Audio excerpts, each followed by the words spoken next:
আসসালামু আলাইকুম ওয়া রাহমাতুল্লাহি ওয়া বারাকাতুহু। ইন্নাল হামদুলিল্লাহ ওয়াস সালাতু ওয়াস সালামু আলা রাসূলিল্লাহ ওয়া আলা আলিহি ওয়া আসহাবিহি ওয়া বারিকা ওয়া সাল্লিম। বাংলাদেশ প্রাইভেট মাদ্রাসা ওয়েলফেয়ার অ্যাসোসিয়েশন নিবেদিত আল জাহিদ ইসলামিয়া আলিম মাদ্রাসা ইসলামী জীবন অনুষ্ঠানে আপনাদের সবাইকে জানাই আন্তরিক শুভেচ্ছা এবং অভিনন্দন। কাছে ও দূরে যে যেখানে বসে আমাদের আজকের আয়োজন উপভোগ করছেন সকলকে মাহে রমজানের আন্তরিক শুভেচ্ছা জানিয়ে শুরু করছি। বছর ঘুরে এলো মাহে রমজান, খুশির বরাত নিয়ে এলো মাহে রমজান। আজ পবিত্র মাহে রমজানের প্রথম দিন। এই মুহূর্তে আপনারা কিছুটা ক্লান্ত পরিশ্রান্ত অপেক্ষা করছেন ইফতারের জন্য, আবার খুশিতে টইটুম্বর হয়ে আছেন সবাই। মুমিনের খুশির বরাত মানে মাহে রমজান। এই মাহে রমজানকে 30টা দিন পালন করতে আমাদের কিছু প্ল্যানিংয়ের প্রয়োজন আছে। আজকে আমরা প্রথম পর্বেই মাহে রমজানের প্ল্যানিং নিয়ে আমরা আলোচনা করব। আলোচনা করার জন্য আমাদের স্টুডিওতে উপস্থিত হয়েছেন প্রাজ্ঞ এবং বিজ্ঞ দুইজন শায়েখ। আমার ডান পাশে রয়েছেন হযরত মাওলানা সাইফুল ইসলাম, প্রতিষ্ঠাতা ও চেয়ারম্যান রিভাতুল মিল্লাত মাদ্রাসা ফেনী। আসসালামু আলাইকুম ওয়া রাহমাতুল্লাহি তাআলা ওয়া বারাকাতুহু। আমার বাঁ পাশে রয়েছে হযরত মাওলানা জসিমউদ্দিন হাফেজাহুল্লাহ, সহকারী অধ্যাপক, চন্দ্রগঞ্জ কারামতিয়া কামিল মাদ্রাসা, কেন্দ্রীয় সভাপতি বাংলাদেশ প্রাইভেট মাদ্রাসা ওয়েলফেয়ার অ্যাসোসিয়েশন। আসসালামু আলাইকুম ওয়া রাহমাতুল্লাহি ওয়া বারাকাতুহু। সুপ্রিয় দর্শক মণ্ডলী, আমরা আজকে আলোচনা করব রমজানের প্ল্যানিং নিয়ে। শুরুতে আমি চলে যাচ্ছি হযরত মাওলানা সাইফুল ইসলাম হাফেজাহুল্লাহ এর কাছে। 30টা দিন তো আমাদের রোজা রাখতে হবে। আজকে হয়তো সাহারি করে বিকেল পর্যন্ত রোজা রাখা হয়ে গেছে, অনেকে অনেক ভুল করেছে। তো আপনি যদি সংক্ষিপ্ত একটি প্ল্যান আমাদের দর্শকদের উদ্দেশ্যে বলতেন। ইন্নাল হামদুলিল্লাহ আল্লাযী ফারাদা আলাইনা শাহরু রমাদান ওয়াসিলাতান লিদুখুলিল জান্নাহ ওয়া আলা ওয়াসসালাতু ওয়াসসালামু আলা আশরাফিল আমবিয়া ওয়াল মুরসালিন আল্লাযী আদ্দাল আমানা ওয়া নাসাহাল উম্মাহ وهدانا إلى سبيل الهداية والرشاد وعلى آله وأصحابه ومن تبعهم بإحسان إلى يوم الدين أما بعد। নোয়াখালী টিভি কর্তৃক প্রদর্শিত আজকের এই ইসলামী জীবন আলোচনা অনুষ্ঠানের সম্মানিত উপস্থাপক, দর্শক শ্রোতা মণ্ডলী যারা আমাদেরকে শুনছেন, আমরা রমাদানের শুভেচ্ছা জানিয়ে আমাদের প্রোগ্রাম শুরু করছি। সবাইকে রমাদান করিম। সম্মানিত দর্শক শ্রোতা মণ্ডলী, আল্লাহ সুবহানাহু ওয়া তাআলা এই পৃথিবীতে আমাদেরকে পাঠানোর পরে আল্লাহ সুবহানাহু ওয়া তাআলা আমাদের জন্য 12টি মাস নির্ধারণ করেছেন। এই মাসসমূহের মধ্যে আল্লাহ সুবহানাহু ওয়া তাআলা রমাদানকে স্পেশালি গ্লোরিফাই করেছেন আল্লাহ সুবহানাহু ওয়া তাআলা। যেহেতু এই রমাদান মাস বাকি 11 মাস থেকে অনেক বেশি গুরুত্বপূর্ণ, এজন্য এই মাসের জন্য বাড়তি পরিকল্পনা অতি জরুরি বিষয়। ইংরেজিতে একটি কথা আছে, প্ল্যান ইজ হাফ ডান। পরিকল্পনা হচ্ছে কাজের অর্ধেক। সুতরাং আমরা যদি রমাদানে সুন্দর পরিকল্পনা আমরা যদি নিতে পারি, তাহলে এটা আমাদের জন্য অনেক বেশি ফ্রুটফুল হবে। রমাদানের টোটাল ফজিলতকে আমরা আমাদের জীবনে বাস্তবায়ন করা আমাদের জন্য সহজ হয়ে যাবে। সেক্ষেত্রে আমরা প্রথমত যে কথাটা বলতে চাই, রমাদানে আমাদের যে পরিকল্পনার অংশ হিসাবে আল ইস্তিদাদ লি শাহরি রমাদান, 1 নাম্বার আমরা সবার আগে যেটা নিয়ে আসতে চাই সেটা হচ্ছে তাওবা করে আল্লাহ সুবহানাহু ওয়া তাআলার কাছে পরিপূর্ণভাবে ফিরে আসা। কেননা আল্লাহ সুবহানাহু ওয়া তাআলা নিজে আমাদেরকে তাওবা করতে বলেছেন, ওয়াতুবু ইলাল্লাহি জামিয়া আইয়ুহাল মুমিনুন, হে ঈমানদাররা, হে মুমিনেরা, তোমরা সকলে আল্লাহর কাছে তাওবা করো। আমরা যদি হাদিসের দিকে নজর দিই তাহলে আমরা দেখতে পাবো রাসূলুল্লাহ সাল্লাল্লাহু আলাইহি ওয়াসাল্লাম তিনি তার জীবনে কত বেশি প্রতিনিয়ত তাওবা করতেন। অথচ ইন্নাহু তুগফিরা মা তাকাদ্দামা মিন যামবিকা ওয়া মা তাআখার, তার জীবনে সমস্ত গুনাহ মাফ করে দেওয়া হয়েছে। তারপরে রাসূলুল্লাহ সাল্লাল্লাহু আলাইহি ওয়াসাল্লাম, মুসলিমের হাদিসে এসেছে, ক্বালা রাসূলুল্লাহ সাল্লাল্লাহু আলাইহি ওয়াসাল্লাম ইয়া আইয়ুহান নাস তুবু ইলাল্লাহ ফাইন্নী আতুবু ফিল ইয়াউমি ইলাইহি মিআতা মাররা। সুবহানাল্লাহ, যে তোমরা আল্লাহর কাছে তাওবা করো, কেননা আমি নিজে আল্লাহর কাছে 100 বার আমি তাওবা করি। এই তাওবা করে আল্লাহর কাছে ফিরে আসতে হবে, এই নিয়তে, যাতে করে আমরা আমাদের গুনাহ থেকে নিজেদেরকে আলাদা করে আল্লাহর সমীপে নিজেদেরকে একদম টোটালি পেশ করতে পারি এই রমাদানে। চমৎকার বলছিলেন শাইখ। আমরা তো এই দোয়াটা পড়তে পারি যে আল্লাহুম্মা ইন্নাকা আফুউন তুহিব্বুল আফওয়া ফাআফু আন্নি। আপনি আরো কিছু প্ল্যানিং বলবেন ইনশাল্লাহ আমরা চলে যাচ্ছি আমাদের প্রিয় শায়েখ হযরত মাওলানা জসিমউদ্দিন হাফেজাহুল্লাহ। শায়েখ, আপনার কাছে আমরা জানতে চাচ্ছিলাম, আজকে পবিত্র মাহে রমজানের প্রথম দিন, আলহামদুলিল্লাহ আমরা সবাই আনন্দিত। আজকে আপনি বলবেন যে আসলে এই মাহে রমজান তো আমাদের কাছে চলে এসছে, আসলে মাহে রমজান আসলো না আমাদের জন্য রহমত চলে আসলো, কতটা আসলে আমরা যে আনন্দিত, আমরা কি পাচ্ছি এই মাহে রমজানে? আলহামদুলিল্লাহ, দূরের কাছের যে যেখান থেকে আমাদের শুনছেন, বাংলাদেশ প্রাইভেট মাদ্রাসা হেল্পার অ্যাসোসিয়েশন নিবেদিত নোয়াখালী টিভির স্টার জীবন অনুষ্ঠানের সবাইকে আন্তরিক মোবারকবাদ অভিনন্দন জানাচ্ছি। আজকের উপস্থাপক আমাকে চমৎকার প্রশ্ন করেছেন যে মাহে রমজান আনন্দ আমরা কি পেয়েছি রমজানে, কেন রমজানে তো আনন্দ, কেন রমজানে তো গুরুত্ব। আল্লাহ রাব্বুল আলামিন কোরআনে ইরশাদ করেছেন, শাহরু রমাদান আল্লাযী উনজিলা ফীহিল কুরআন। রমজান মাস এমন একটি মাস যে মাসে কোরআন নাজিল হয়েছে। মূলত রমজানের এত গুরুত্ব, এত ফজিলত, এত মর্যাদা শুধুমাত্র কোরআনের কারণে। আমরা এটা একটা উদাহরণ বুঝি, রমজানের কত বেশি গুরুত্ব, কত বেশি মর্যাদা। রমজানের আগে যদি আমরা বাকি 11টি মাস 1 কোটি রাকাত নফল নামাজও পড়ি, 1 রাকাত ফরজ নামাজের সমান ফজিলত হবে না। রমজান মাসে যদি আমি 1 রাকাত নফল নামাজ পড়ি, অন্য সময় 1 রাকাত ফরজের সমান সওয়াব হবে। এই উদাহরণে বোঝা যায় রমজান কত বেশি বরকতময় এবং আনন্দ তো আমরা কত বেশি, ইবাদত যত বেশি করব তত আমরা সওয়াব পাবো। এখানে মূলত রমজানের এই মর্যাদাটা হয়েছে কোরআনের কারণে। আর কোরআন আমাদের কি মেসেজ দিচ্ছে? আলিফ লাম মিম যালিকাল কিতাবু লা রাইবা ফীহি হুদাল লিল মুত্তাকিন। এই এমন একটি কিতাব, কোনো সন্দেহ নাই যে কোরআন আমাদেরকে মুত্তাকিনদের পথ প্রদর্শন করবে। তাহলে ওদিক থেকে কোরআন বলতেছে শাহরু রমাদান আল্লাযী উনজিলা ফীহিল কুরআন হুদাল লিন-নাস। কোরআন নাজিল হয়েছে মানুষকে হেদায়েত দেওয়ার জন্য, এবং কোরআন শর্ত লাগাই দিছে যে আমার থেকে হেদায়েত পেতে হলে মুত্তাকিদের আমি হেদায়েত দেব। আলিফ লাম মিম যালিকাল কিতাব লা রাইবা ফীহি হুদাল লিল মুত্তাকিন, আমি শুধু মুত্তাকিনদের হেদায়েত দেব। শাইখ, আপনি চমৎকার বলছেন, আবার আপনার কাছে আসবো। আমি চলে যাচ্ছি সাইফুল ইসলাম হাফেজাহুল্লাহ, আপনার কাছে জানতে চাচ্ছি, এই যে কোরআন এবং রমাদান উভয়ই একে অপরের ভাইয়ের মতো, খুব আন্তরিক একটি সম্পর্ক তাদের রয়েছে, এই বিষয়টি যদি একটু বুঝিয়ে বলতেন। আলহামদুলিল্লাহ, এটা অঙ্গাঙ্গিভাবে এটা একটার মধ্যে একটা জড়িত। বিশেষ করে আমাদের শাইখ যে বলছিলেন যে এই কোরআনের মর্যাদার কারণে মূলত রমাদান স্পেশাল হয়ে গেছে, রমাদানের মাসটা স্পেশাল হয়ে গেছে। তো ফলে আল্লাহ সুবহানাহু ওয়া তাআলা এই বিশেষ রহমত যে আমাদেরকে দিয়েছেন, এই জন্য আমাদের কিন্তু আনন্দিত হওয়া দরকার। রমাদান আসলে অনেকে আনন্দ চিত্তে এটাকে গ্রহণ করতে পারে না, এটা কিন্তু ইমানের দুর্বলতা। বরং রমাদান আসলে ইমানদার সত্যিকার অর্থে আনন্দ উপলব্ধি করবে এবং আনন্দের সাথে এটা উদযাপন করবে। আল্লাহ তাআলা বলেন, কুল বিফাদলিল্লাহি ওয়া বিরাহমাতিহি ফাবিযালিকা ফালিয়াফরাহু হুয়া খায়রুম মিম্মা ইয়াজমাউন। যে আল্লাহর পক্ষ থেকে রহমত ফজল পাওয়ার পরে মুমিন কি করবে? আনন্দিত হবে, মানে আনন্দিত। আমরা আমাদের যে প্ল্যানিং নিয়ে আলোচনা করছিলাম, এই যে এই মাহে রমজানে আমরা কোরআন তেলাওয়াত করব, কোরআন বুঝবো, পড়বো, এই বিষয়ে আপনার কোনো প্ল্যানিং আছে কিনা?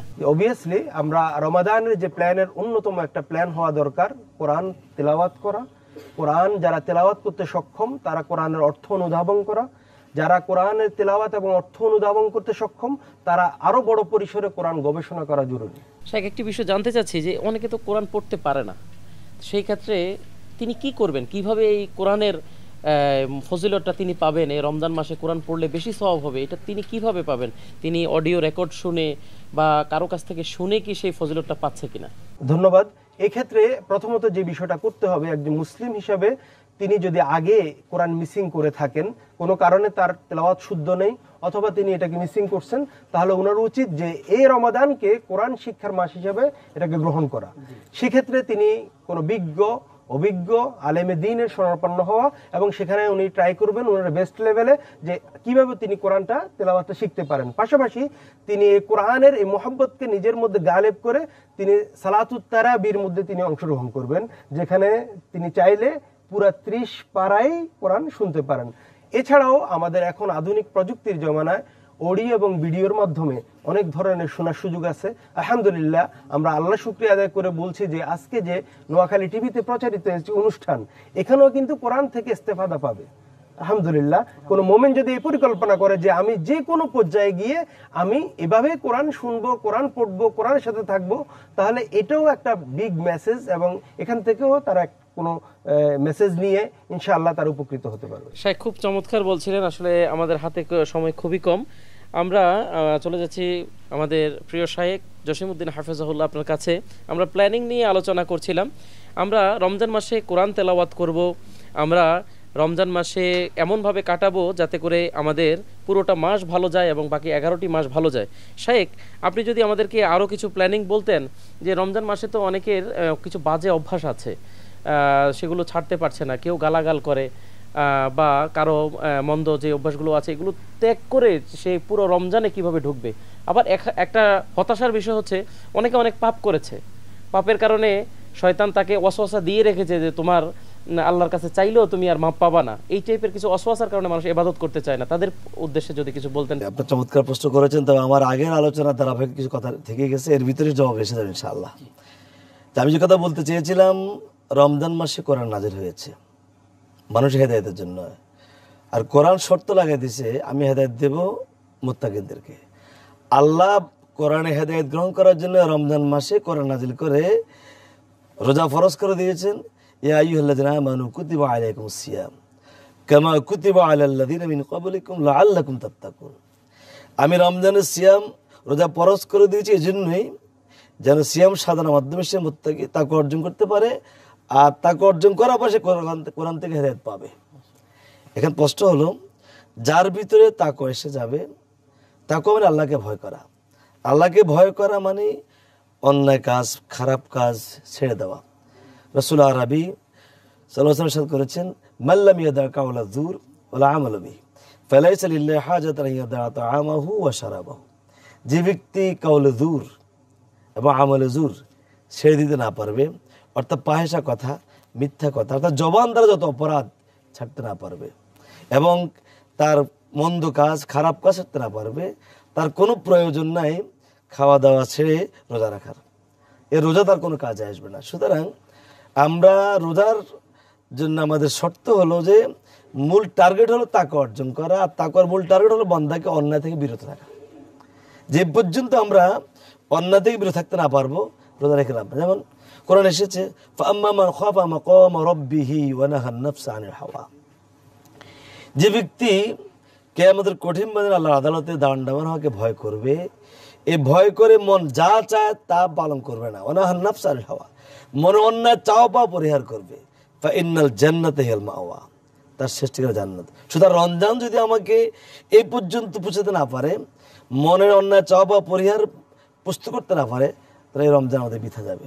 সুতরাং এই রমজানের মাধ্যমে আমরা সকল অন্যায় চাওয়া পাওয়া, অন্যায় কাজ, অন্যায় কথা, চোখের গুনাহ, কানের গুনাহ, জবানের গুনাহ, সকল প্রকার গুনাহ থেকে বিরত থাকার দীপ্ত শপথ নিতে না পারলে এই রমজান আমাদের কাজে আসবে না। চমৎকার বলছিলেন জনাব জসিমউদ্দিন হাফেজাহুল্লাহ। আমরা এই মুহূর্তে চলে যাব জনাব সাইফুল ইসলাম হাফেজাহুল্লাহ আপনার কাছে। রমজানের প্ল্যানিংয়ের মাঝে আমাদের ইফতার বা সামাজিক কাজ এগুলো আমরা অ্যাড করতে পারি কিনা, 1 মিনিটে যদি সর্বশেষ বলতেন। জি, ধন্যবাদ। আমরা সর্বশেষ যে কথাটা বলবো যে রমাদানের প্ল্যানিং এর মধ্যে আমরা ইফতারটা অত্যন্ত গুরুত্বপূর্ণ একটা বিষয়। আমরা অনেক সময় ইফতার বিলম্ব করি, আবার ইন্ডিভিজুয়ালি ইফতার করি। আমরা চাইবো যে এটাকে আমরা স্প্রেড করা, অন্যদের সাথে শেয়ারিং করার চেষ্টা করব। পাশাপাশি আমরা আমাদের উৎসব প্রোগ্রামকে আমরা গুরুত্ব দেব, পারিবারিক বৈঠকগুলোকে, এবং পরিবারে আমরা যারা দায়িত্বশীল রয়েছি, আমরা আমাদের পরিবারে যারা রোজাদার আছে তাদেরকে আমরা অবজার্ভ করব। এবং সবচেয়ে লাস্ট লাইনে গিয়ে আমি যেটা বলবো সেটা হচ্ছে রমাদানের অন্যতম প্রধানতম গুরুত্বপূর্ণ একটা ফোকাসিং জায়গা হচ্ছে যে লাইলাতুল কদর তালাশ করা। লাইলাতুল কদরের ব্যাপারে আমরা জানি, এটা সবাই জানি, যেটা আল খায়রুম মিন আলফি শাহর। এই রমাদানে কোনোভাবে যেন আমাদের থেকে লাইলাতুল কদর যেন বাদ না যায়, কারণ হাদিসে আসছে মান হারুমা খয়রাহা ফাকাদ হারুম। কেউ যদি লাইলাতুল কদরের ফজিলত থেকে বঞ্চিত হয়ে যায়, সে চূড়ান্তভাবে বঞ্চিত কাতারে চলে যাবে। আল্লাহ তাআলা আমাদেরকে পুরো রমাদানে একটা সুন্দর প্ল্যান করে আমরা যেন রমাদানের সমস্ত ইস্তেফাদা নিতে পারি, আল্লাহ তাআলা তৌফিক দান করুন। ধন্যবাদ, চমৎকার বলছিলেন। সুপ্রিয় দর্শক মণ্ডলী, শায়েখদ্বয় থেকে আমরা যে আলোচনা শুনছিলাম, আলোচনার একেবারে গভীরেই পৌঁছে গেছি আমরা। আরও আলোচনা শোনার আপনাদের যেমন চাহিদা ছিল আমারও চাহিদা ছিল, কিন্তু আজ বেশি সময় নিতে পারছি না। আজকের আলোচনা থেকে আমরা যা বুঝেছি, আমাদেরকে ভালো মানুষ হওয়া শিখতে হবে, এই পবিত্র রমজানটাকে কাজে লাগাতে হবে, আল্লাহ রেজামন্দি হাসিল করতে হবে।